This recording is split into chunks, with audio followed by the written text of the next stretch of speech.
نحمده ونصلي ونسلم على رسوله الكريم وعلى آله وأصحابه أجمعين أما بعد فأعوذ بالله من الشيطان الرجيم بسم الله الرحمن الرحيم لقد كان في قصصهم عبرة لأولي الألباب صدق الله مولانا العظيم۔ درود شریف پڑھیں، اللہم صلی علی سیدنا مولانا محمد معدن جود والکرم وآلہ وصحبہ وبارک وسلم۔ محترم سامعین، درس تفسیر کا یہ سلسلہ جاری ہے جس میں حضرت سیدنا عیسیٰ علیہ الصلوۃ والتسلیم کے حالات اور واقعات بیان ہو رہے ہیں۔ گزشتہ کل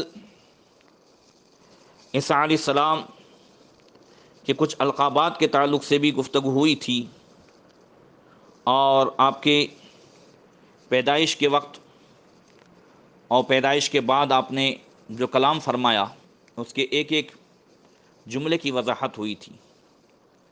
آج انشاءاللہ تعالیٰ عیسیٰ علیہ السلام کے کچھ القابات اور آپ کے معجزات کے تعلق سے گفتگو ہوگی۔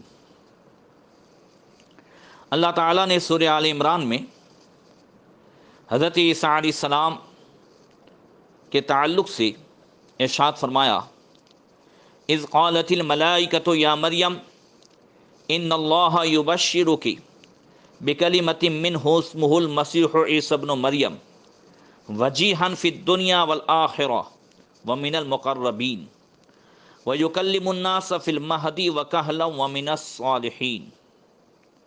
یاد کرو جب فرشتوں نے مریم سے کہا، اے مریم، اللہ تعالیٰ تجھے بشارت دیتا ہے اپنے پاس سے ایک کلمہ کی جس کا نام مسیح عیسیٰ مریم کا بیٹا وجی ہوگا، دنیا اور آخرت میں قرب والا، اور لوگوں سے باتیں کرے گا پالنے میں اور پکی عمر میں، اور وہ خاصوں میں ہوگا، نیک لوگوں میں ہوگا۔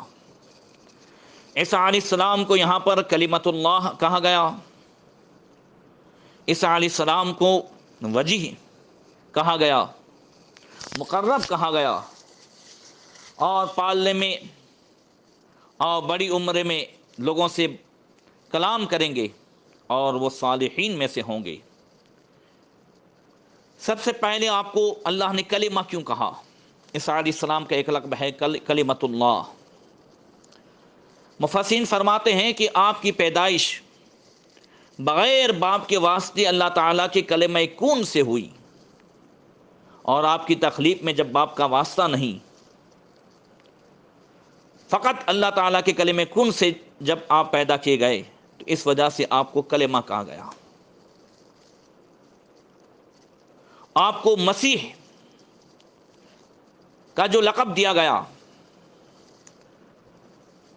تو مسیح آپ کو اس لیے کہتے ہیں کہ آپ جب کوئی شخص آفت زدہ ہوتا، یعنی کسی بھی بیماری میں مبتلا ہوتا، تو آپ اس پر ہاتھ پھیر دیتے تو اس کو شفا ہو جاتی تھی۔ آپ کوڑیوں پر ہاتھ پھیر دیتے، وہ اچھے ہو جاتے۔ مادر ذات اندھوں پر ہاتھ پھیر دیتے، وہ دیکھتے ہو جاتے۔ اس وجہ سے آپ کو مسیح بھی کہا گیا، اور آپ کو وجیہ کہا گیا، وجیہن فی الدنیا۔ وجیہ کا معنی صاحب مرتبہ، صاحب شرافت اور صاحب قدر و منزلت بھی ہے۔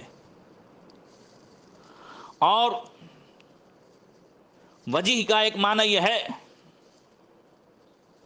کہ اللہ تعالیٰ نے آپ کو ان تمام عیوب سے بری رکھا جو یہودی آپ پر لگاتے تھے، یعنی آپ کا حقیقت میں عیبوں سے بری ہونا ہی وجیہ ہونے کا سبب ہے۔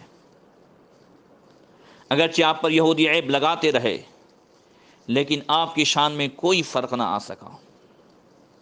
جیسا کہ معاذ اللہ یہودی تو موسیٰ علیہ السلام پر بھی عیب لگاتے، تو اللہ تعالیٰ نے 22ویں پارے میں فرمایا، یا ایھا الذین آمنوا لا تکونوا کالذین آذوا موسیٰ فبرأہ اللہ مما قالوا وکان عند اللہ وجیہا۔ اے ایمان والو، ان کی طرح نہ ہونا جنہوں نے موسیٰ کو تکلیف دی، اذیت پہنچائی۔ اللہ تعالیٰ نے موسیٰ علیہ السلام کو اس سے بری فرمایا جو وہ یہودی کہتے تھے، وَكَانَ عِندَ اللَّهِ وَجِيهًا، اور موسیٰ اللہ تعالیٰ کے نزدیک وجیح تھے۔ تو موسیٰ علیہ السلام پر جب عیب لگائے گئے تو اللہ تعالیٰ فرماتا ہے موسیٰ اللہ کے نزدیک وجیح ہے۔ ایسے ہی عیسیٰ علیہ السلام کے تعلق سے بھی فرمایا وجیحاً فی الدنیا والآخرہ، عیسیٰ علیہ السلام بھی جو ہے وجیح ہیں، اور فرمایا مقربین میں سے ہے۔ اللہ تعالیٰ نے جب فرشتوں کی عظیم مدح کرتے ہوئے انہیں اپنے مقربین کہا تو آپ کو بھی یہی صفت عطا فرمائی، کیونکہ آپ بھی بلند مراتب اور رفیع درجات کے حامل ہیں، اور فرشتوں کے ساتھ ہی زندہ رہیں گے۔ نیز آخرت میں جس شخص کو وجیح بنایا گیا تو اس نے تو اللہ تعالیٰ کی بارگاہ میں مقرب ہونا ہی ہے۔ پھر فرمایا مہد اور کہولت میں آپ کلام کریں گے۔ مہد کا معنی ہوتا ہے گھوڑیا پالنا، یہاں اشارہ ہے، مفسرین فرماتے ہیں جیسا کہ صاحب تفسیر کبیر حضرت امام فخر الدین رازی رحمۃ اللہ تعالی علیہ نے فرمایا کہ دو حالت بیان فرمائی کہ عیسیٰ علیہ السلام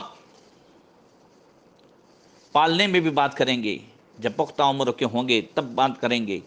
مطلب یہ ہے کہ عیسیٰ علیہ السلام پر یہ حالات آئیں گے، آپ چھوٹے ہوں گے، جوان ہوں گے، بڑے ہوں گے۔ یہ ان عیسائیوں کا رد ہے جو عیسیٰ علیہ السلام کو خدا مانتے ہیں۔ فرمایا فَإِنَّهُ يُكَلِّمُ النَّاسِ فِي الْحَالَةِ الَّتِي يَحْتَاجُ الصَّبِيُّ فِيهَا إِلَى الْمَهْدِ، کہ آپ اس حالت میں کلام کرنے والے ہوں گے جب بچہ گھوڑیے کا محتاج ہوتا ہے، خواہ وہ گھوڑیے میں ہو یا ماں کی گود میں۔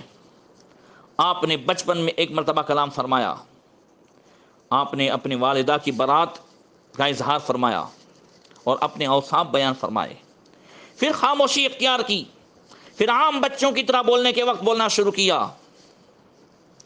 یہ قول سید المفسرین حضرت عبداللہ ابن عباس رضی اللہ تعالی عنہما کا ہے،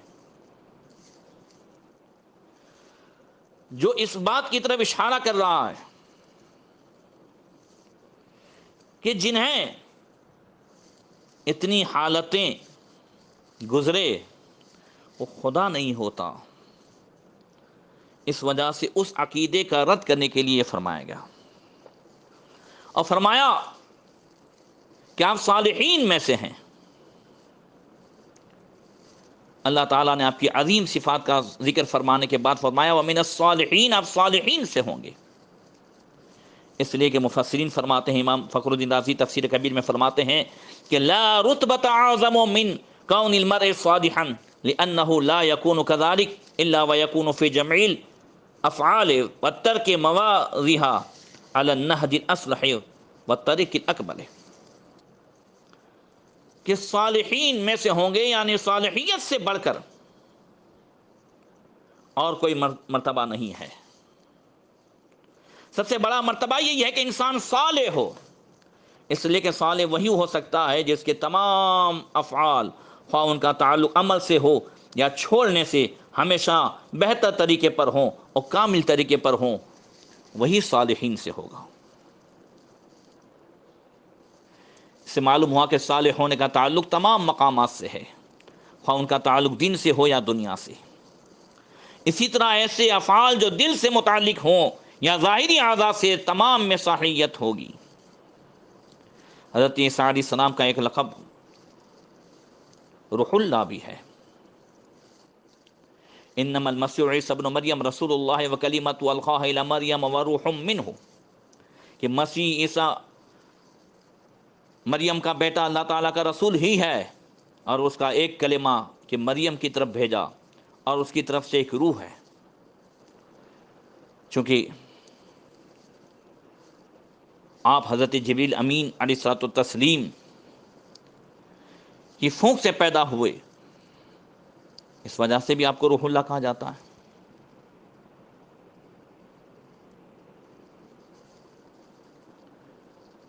اور روح کا معنی ایک زندہ ہونا بھی ہے، تو چونکہ آپ مخلوق کے دین کے زندہ رہنے کا سبب بنے، جس کا دین زندہ رہے اسے روح کہہ لیا جاتا ہے، جیسا کہ قرآن پاک کو روح کہا گیا، وَكَذَلِكَ أَوْحَيْنَا إِلَيْكَ رُوحًا مِّنْ أَمْرِنَا، یوں ہی ہم نے تمہیں وحی بھیجی ایک جاں فضا چیز، قرآن اپنے حکم سے۔ اور آپ کو کے تعلق سے فرمایا وَأَيَّدَهُم بِرُوحٍ مِّنْهُ، اس وجہ سے بھی جو ہے کہ ہم نے روح الامین جبریل امین کے ذریعے سے ان کی تائید فرمائی، اس وجہ سے بھی آپ کو روح اللہ کہا گیا۔ بہرکیف اللہ تبارک و تعالیٰ نے عیسیٰ علیہ السلام کو بے شمار خوبیاں عطا فرمائی اور کئی معجزات بھی عطا فرمائے۔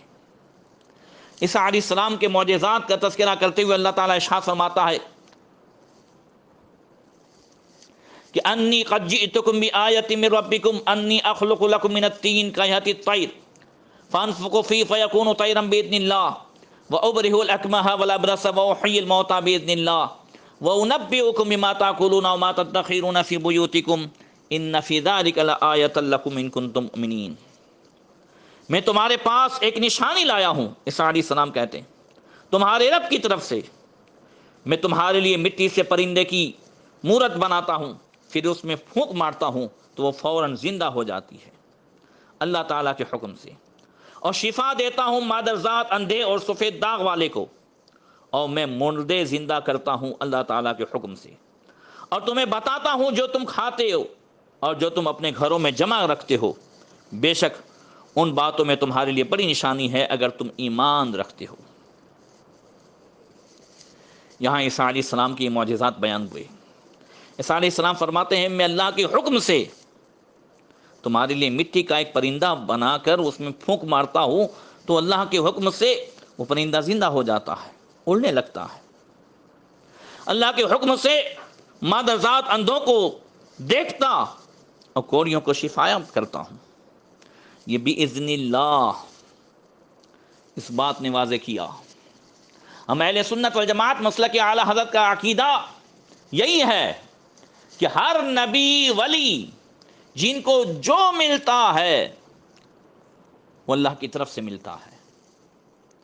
غوث پاک رضی اللہ تعالیٰ عنہ اگر مردہ زندہ فرمائے تو اللہ کے حکم سے۔ اللہ اکبر۔ اگر کسی ولی کے ذریعے سے شفا ملتی ہے اللہ کے حکم سے۔ حضرت عیسیٰ علیہ السلام نے فرمایا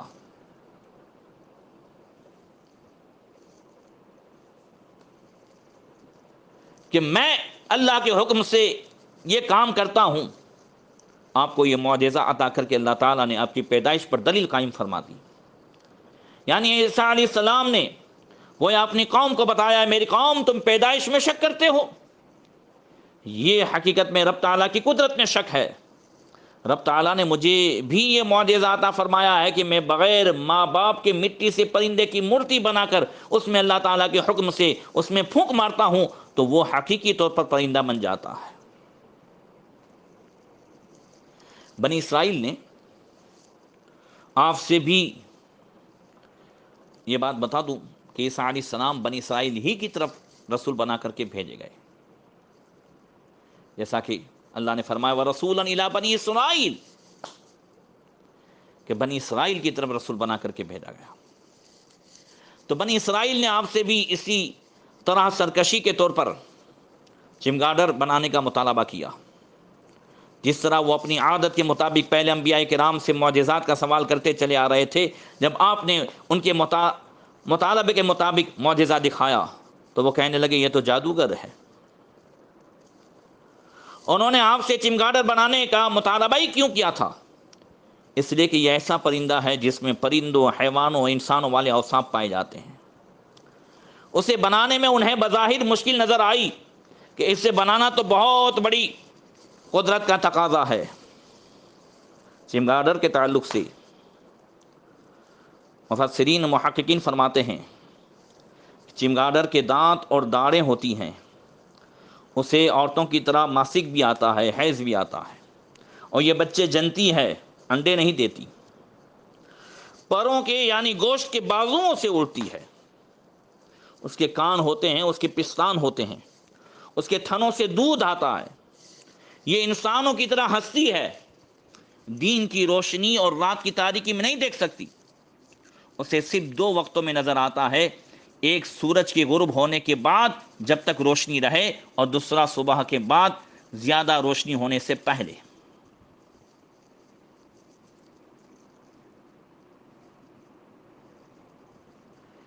تو حضرت عیسیٰ علیہ السلام نے مٹی کا چمگادڑ بنایا اور اس میں پھونک ماری تو وہ بھی اڑنے لگا، اور اس میں یہ ساری خوبیاں جو ایک چمگادڑ میں ہے۔ جادوگر یہ چیزیں نہیں کر سکتا، جادو معجزے میں بہت بین فرق ہے۔ اسی طرح آپ ایک مرتبہ لڑکوں کے ساتھ مکتب میں تھے، آپ نے گوندی ہوئی مٹی لی اور آپ نے لڑکوں کو کہا میں تمہیں اس سے پرندہ بنا دوں؟ لڑکوں نے کہا کیا تم بنا سکتے ہو؟ آپ نے کہا ہاں، میں اپنے رب تعالیٰ کے حکم سے ایسا کر سکتا ہوں۔ پھر آپ نے ایک پرندے کی مورت بنا کر اس میں پھونک ماری تو اللہ تعالیٰ کے حکم سے پرندہ بن گیا اور آپ کے ہاتھ سے نکل کر اڑ گیا۔ بچوں نے یہ واقعہ اپنے استاد کے سامنے بیان کیا اور یہ دوسرے لوگوں میں بھی مشہور ہو گیا۔ اسی طرح عیسیٰ علیہ السلام نے اپنا دوسرا معجزہ جو ہے بیان فرمایا، الاکمہ مادر ذات اندھے کو، جو پیدائشی اندھا ہے اسے اکمہ کہتے ہیں۔ فرمایا مفسرین الاکمہ هو الذی ولد اعمى، جو پیدائشی طور پر اندھا ہوا اسے اکمہ کہتے ہیں۔ اسی طرح جس کی آنکھوں کا نشان نہ ہو اسے بھی اکمہ کہتے ہیں۔ حضرت عیسیٰ علیہ السلام ایسے اندھوں کے لیے دعا فرماتے تو اللہ تعالیٰ ان کو نظر عطا فرما دیتا۔ اسی طرح آپ برس کے سفید داغ والے ان کے لیے دعا فرماتے تو اسے بھی اللہ تعالیٰ شفا عطا فرما دیتا۔ عیسیٰ علیہ السلام کے پاس اور بھی بیمار آتے، آپ دعا فرماتے انہیں شفا مل جاتی، مگر ان دو خاص مرضوں کا جو ذکر ہوا، مفسرین فرماتے ہیں ان دو مرضوں سے شفا دینے کا خصوصی طور پر معجزہ جو آپ کو عطا فرمایا گیا تھا، کیونکہ اس وقت کے بڑے بڑے طبیب جو کثیر تعداد میں تھے ان دو مرضوں کا علاج کرنے سے عاجز آ چکے تھے۔ ان کو اس زمانے کے طبیبوں نے پیچیدہ اور لا علاج مرض قرار دے دیا تھا۔ حضرت عیسیٰ علیہ السلام کے زمانے میں علم طب کا زور تھا، یونانی طب، بڑے بڑے طبیب موجود تھے۔ تو عیسیٰ علیہ السلام کو ایسا معجزہ عطا فرمایا گیا جس سے تمام طبیب عاجز آ چکے تھے۔ جیسا کہ موسیٰ علیہ السلام کے زمانے میں جادوگری کا زور تھا تو آپ کو معجزات عطا کیے گئے، خصوصاً عصا سے اژدہا بنانا، جس کے سامنے بڑے بڑے جادوگر عاجز آ گئے تھے، جو آپ نے موسیٰ علیہ السلام کے حالات میں سماعت کیا۔ حضرت وہب بن منبہ رضی اللہ تعالیٰ عنہ سے روایت ہے کہ عیسیٰ علیہ السلام سے 50,000 آدمیوں نے علاج کرایا۔ جو آپ کے پاس آنے کی طاقت رکھتے تھے وہ خود حاضر ہوئے، اور جو آپ کے پاس آنے کی طاقت نہیں رکھتے تھے ان کے پاس عیسیٰ علیہ السلام خود تشریف لے جاتے، ان سے ایمان لانے کی شرط رکھتے، پھر ان کا علاج اللہ تعالیٰ سے دعا کر کے فرماتے۔ آپ اندھوں، مجنونوں، دیوانوں، پاگلوں اور چلنے پھرنے سے عاجز اور ہر قسم کے مریضوں کے لیے دعا فرماتے۔ عیسیٰ علیہ السلام کے پاس جب بھی کوئی بیمار آتا تو آپ یہ دعا فرماتے، دعا سنیے آپ دعا کرتے اللہم انت الہ من فی السماء و الہ من فی الارض، اے اللہ آسمان میں جو کچھ ہے اس کا معبود بھی تو ہے، زمین میں جو کچھ ہے اس کا بھی معبود تو ہی ہے، لا الہ فیہما غیرک، تیرے علاوہ ان میں کوئی معبود نہیں، وانت جبار من فی السماء و جبار من فی الارض لا جبار فیہما غیرک، اور آسمان میں جو کچھ ہے ان سب کا جو ہے تو ہی جبار ہے، اور زمین میں جو کچھ ہے ان سب کا تو ہی جبار ہے، آسمان اور زمین میں تیرے علاوہ کوئی جبار نہیں، وانت مالک من فی السماء و ملک من فی الارض لا ملک فیہما غیرک، اے اللہ آسمان میں جو کچھ ہے تو ہی اس کا بادشاہ ہے، اور زمین میں جو کچھ ہے سب کا تو ہی بادشاہ ہے، زمین و آسمان میں تیری بادشاہت کے علاوہ اور کسی کی بادشاہت نہیں ہے۔ قدرتک فی الارض کا قدرتک فی السماء، جیسی تیری قدرت آسمان میں ہے تیری قدرت زمین میں بھی ہے۔ وسلطانک فی الارض کا سلطانک فی السماء، جیسا کہ آسمان میں تیری بادشاہت ہے، سلطنت ہے، زمین میں بھی تیری سلطنت ہے۔ اسألک باسمک الکریم ووجہک المنیر وملکک القدیم انک علی کل شیء قدیر۔ یہ پڑھ کر کے آپ جو ہے دم فرماتے۔ حضرت وہب منبہ رضی اللہ تعالیٰ عنہ فرماتے ہیں کہ یہ دعا کسی مصیبت زدہ، پریشان حال اور خاص کر کے ڈپریشن اور جنون کے مرض والے پر پڑھی جائے تو اللہ تعالیٰ ضرور جو ہے اسے شفا عطا فرماتا ہے۔ انشاءاللہ آئندہ کل جو ہے حضرت عیسیٰ علیہ السلام کا مردوں کو زندہ فرمانا اور خاص کر کے کچھ موت کے تعلق سے گفتگو ہوگی۔ اللہ تبارک و تعالی ہم سب کو حضرت عیسیٰ علیہ السلام کے صدقے میں ہر طرح کی بلاؤں سے محفوظ فرمائے اور اس کورونا سے بھی پوری دنیا کو نجات عطا فرمائے۔ السلام علیکم ورحمۃ اللہ وبرکاتہ۔